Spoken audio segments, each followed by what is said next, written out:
baya na kaikayi ina neman mai so samun ne in fa ka samu in fa ka samu ne in fa ka samu zan hawa. Ni sunana Haruna Abdullahi amma an fi sani na da DJ AB. An haife ni ne a garin Kaduna kuma na taso a garin Kaduna.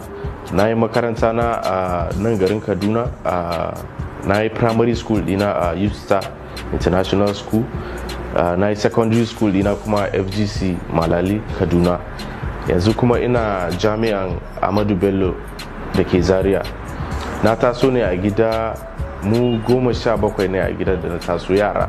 Na taso ina sauraron Michael Jackson. Ina son Michael Jackson da waƙoƙin shi da rawan shi da yadda yake abubuwan shi, amma lokacin ban taɓa tunanin zan yi waƙa ba. Sai wani lokaci da babanmu ya siyo piano, aka zo a hankali aka fara koya mana piano, aka ma maida abin ya zama studio, aka bude studio ana irin recording waƙoƙi haka. To ni ko a lokacin gaskiya na fi zama interest ina fi wajen haɗa kiɗa ne ba ma waƙa ba tukunna, sai daga baya sannan sai na zo na fara waƙa. Akwai brother dina wanda ake ce ma likita Faruk Abdullahi, so shine ya bani suna AB. To ni kuma a lokacin AB din nan bai mun ba, na ji kawai AB is too short. Shine na ce to tunda ni producer ne bari ƙara DJ akai, shine na ƙara DJ sai ya zama DJ AB. To gaskiya daga farko harkan ba sauƙi dan mu da kanmu ma mun biya dan a bar mu mai wasa a waje. So kamar yadda Allah ke abin shi, lokaci ya zo ya wuce sai muka zo muka samu ɗaukaka, sai ya zamana sai an biya mu ma sannan za mu je waje.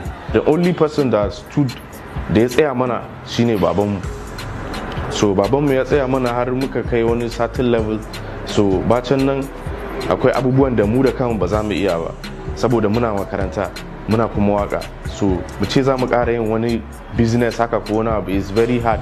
So for us to come up with wani irin kuɗi da zai taimaka mana mai running din music mu, shi ma wani challenge ne sosai. Al'adarmu na Hausa da ƙyar dai suka samu suka karɓe mu gaskiya, saboda yanayin yadda mutane suka ɗauka waka. An ɗauka waka wani abu ne wanda irin mara kyau, irin ba sana'a ba ce. To amma kuma ba haka ba ne, yanzu zamani ya canza. Ta hanyar waka mutanen da za su samu aiki suna da yawa. So shi ma wannan wani challenge ne da muka samu acceptance na mutane. Amma yanzu alhamdulillah, the greatest nasara da na samu da zan ce shine na mabiyana, fans ina wanda suke so na. Ni ban taba tunanin wai ni zan taso har a ce wani daga wani kasa ma, wani state, wani kasa wai yana so na ba. Gaskiya ban taba tunanin wannan. So wannan shine greatest achievement ina ni dai a gani na. Ina rubuta waka, ina zama a rubuta, sai na zauna na rubuta. Wani lokaci ma sai na haddace sannan sai in zo in fitar da shi. Wani lokaci kuma za mu zo kawai muna waje ne za mu haɗa shi mu fitar.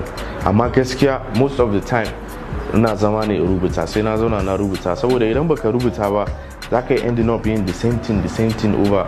Amma in ka zauna ka yi tunani, ka gyara can, ka toshe can, so sai kaga ka fito da wani sabon abu wanda kullum ka sake abu za ga mutane suna jin daɗi kuma suna alfahari da abin da ka fitar.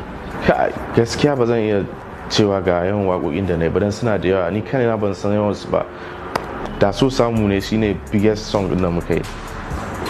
Ban da mata gaskiya, bai aure ba tukunna. Ina samun yin kaya mana sosai ma kuwa, ina samun yin kaya. Amma gaskiya abin da yasa ban cika son sa manyan kaya ba saboda alola. In na zo yin alola sai ka cire link, sai ka irin zaka ɓata kanka. So kawai ni na fi son sa ƙananan kaya, sai dai maybe zan je wani event sai in saka manyan kaya inda manyan mutane haka. Ina son abinci kala-kala, amma kawai duk abincin da akwai nama gaskiya to wannan ya haɗu. Diploma, saurayin Khadija.